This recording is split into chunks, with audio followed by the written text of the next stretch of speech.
It's your time. Show me my respect and bow down. You get to decide what kind of king you are going to be. Don't freeze. I never freeze. Okay, first of all, I want to congratulate you for this villain. I think it's the best villain in Marvel by far. Thank you so much. It's so complex and interesting, and it is most of all relatable. I think his motivations are problematic, but they can be relatable to a lot of people. Do you think Killmonger is the voice maybe of an anger that exists in the real world? First of all, thank you. Appreciate those kind words. Yeah, I feel like he does represent a voice or a certain frustration and anger that does exist in the world. You know, having a lack of identity. You know, being brought up in systemic oppression. You know, having having everything kind of love taken away from him. You know,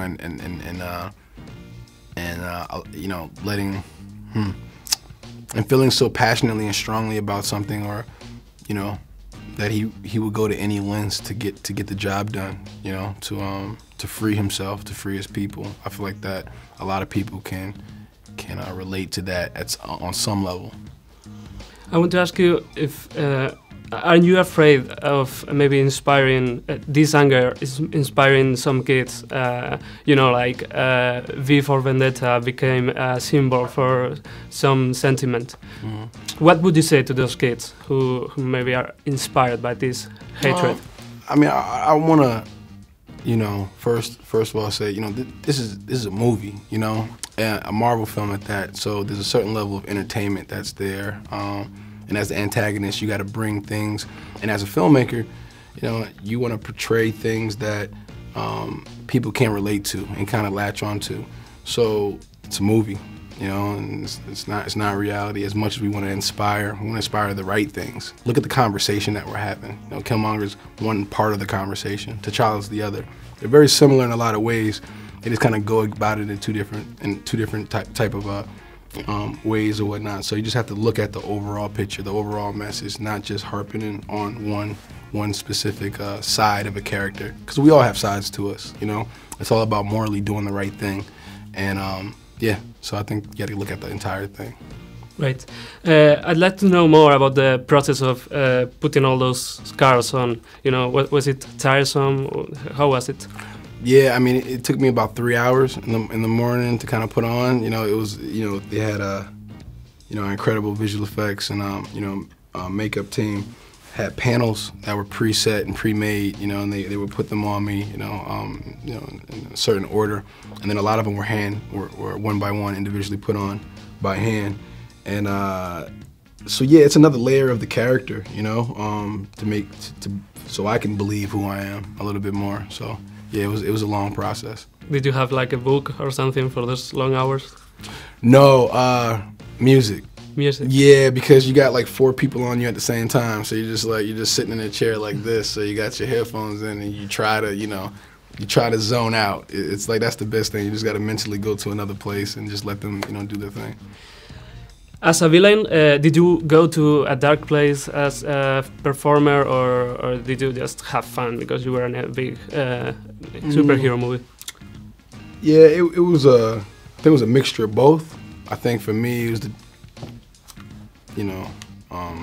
going to a dark place was definitely part of it.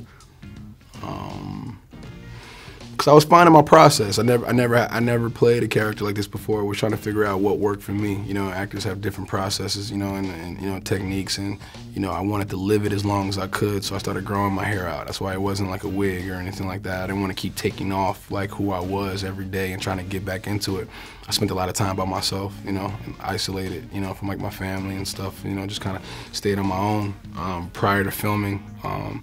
So yeah, it was something that definitely stuck with me after I finished filming. You know, it was a tough one for me. Yeah, it was a tough one. Okay, thanks. My last question is: this is a really important film in terms of representation. Yes. you will maybe become a hero or an iconic character for black kids now. Did you have like black heroes in your childhood that you remember? Yeah, my parents. You know, I think you know, representation is extremely important. You know, and every morning I had a chance to wake up and see my mom and my dad. You know, and them be like my heroes. You know, of sacrifice, working hard. You know, trying to achieve whatever it is that, you know, their dreams, and you know. So you didn't have like a fictional character. I watched a lot of movies, man. I didn't have one that I was like, oh, that's amazing. And we didn't really, growing up, there weren't tons of like, that characters I can completely identify with. So yeah, I think my parents would probably be my biggest inspiration and like heroes growing up for sure. Great. Yeah. Thank you. All right, man. Appreciate it, man.